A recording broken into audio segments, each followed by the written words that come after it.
Reagan's budget director, David Stockman, is author of the new book, Trump. The thing is, just that was ebook, right? Right. And the world has changed. The world has changed. You kind of default into Trump a little bit, but one of the things you'd said a while back was that Donald Trump's overwhelming virtue is that he's not Hillary Clinton, does not carry a 30-year-old bag of bad ideas, Hillary's establishment ideas about how to fix the coming economic and foreign policy crises are so unequivocally bad that Trump's cannot possibly be worse. It's not a ringing endorsement. Well, okay, it's praising with faint damn. Right. I like put it that way. But you think she's so bad, he's not as bad.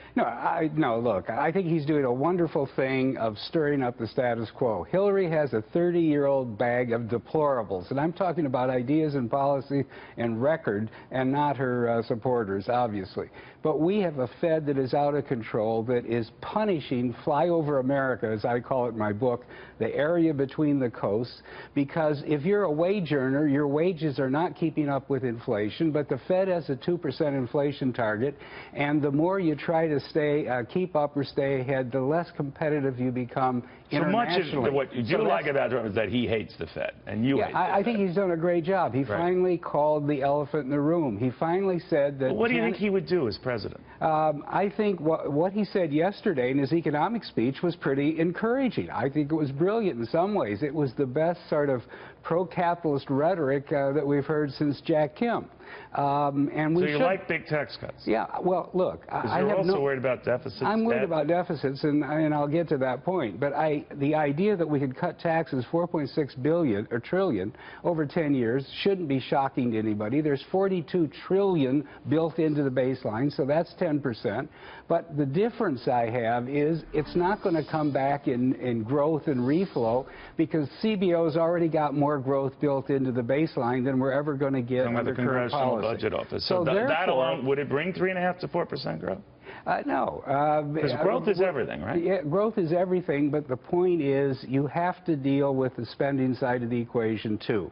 And where I fault them is to suggest that entitlements can be exempt. How could that be? We spend $2.7 trillion a year on medical and retirement entitlements. And neither candidate's addressing. We have to means test it. I mean, and we don't have to hurt 40 million retirees who don't have many other sources of income, but there's 10 million retirees who have a lot of other sources of income. Would you do it imminently? In other words, would you wait? You have to do it. I mean, the idea that you can give people 10 years of notice is totally wrong. Social Security will be insolvent by 2026. I would point out there's actually 50,000 millionaires on Social Security today. They don't need the checks. They ought to be. What do you make of the argument this is something people paid into? They didn't. They're owed. The good question. The answer is almost everyone gets back far more on a present value basis from Social Security than they paid in. If you take Medicare and Social Security together, it's about $400,000 of lifetime benefits today.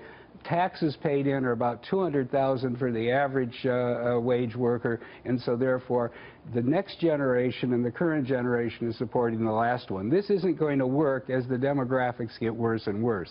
The other thing I would say is that Trump really is being misled by people who say we have to rebuild defense. We have a $700 billion defense budget, which is bigger than the next 9 countries in the world. We have plenty of defense. Well, I'm sure we'd waste some of that money. I once said that the Pentagon is a swampland of waste. It was built there, and it's still there, and it's worse today. So what he ought to do is go after the waste and actually shrink the thing, not add. But what about the tax cuts alone? He's talking about that would really get the economy going, would rev it up. He used the Ronald Reagan example, the Jack Kennedy example. Those tax cuts went into effect, in Kennedy's case, after his death.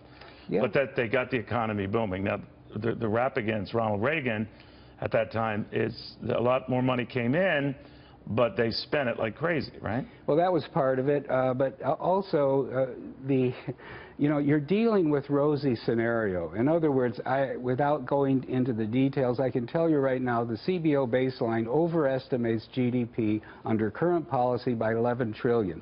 Revenue or taxable income by 4 trillion, revenue by 2 trillion.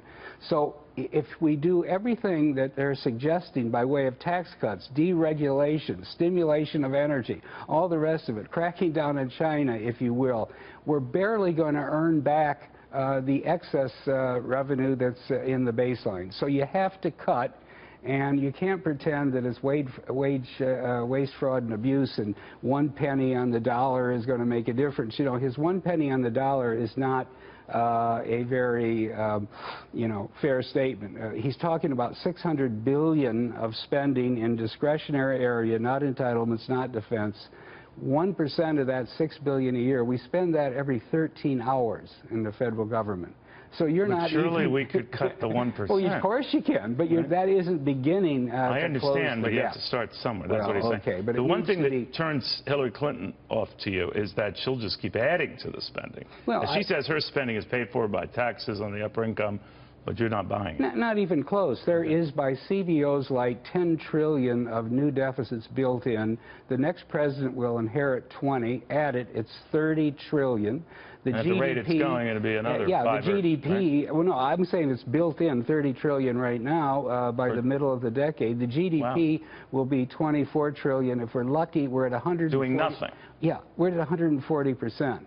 So the point is that, yes, let's stimulate the economy, deregulate, shrink the government. I would rather see the payroll tax cut and the corporate tax eliminated entirely if we really want to give a jolt to business and to hiring and to productive work in the United States. Right. Better than the income tax cuts, but either one would be better than what the incumbent regime would propose, Have which the Trump is more people of the same. reached out to you? We've been in touch, yes. All right, because I think politically he'd avoid you like the plague.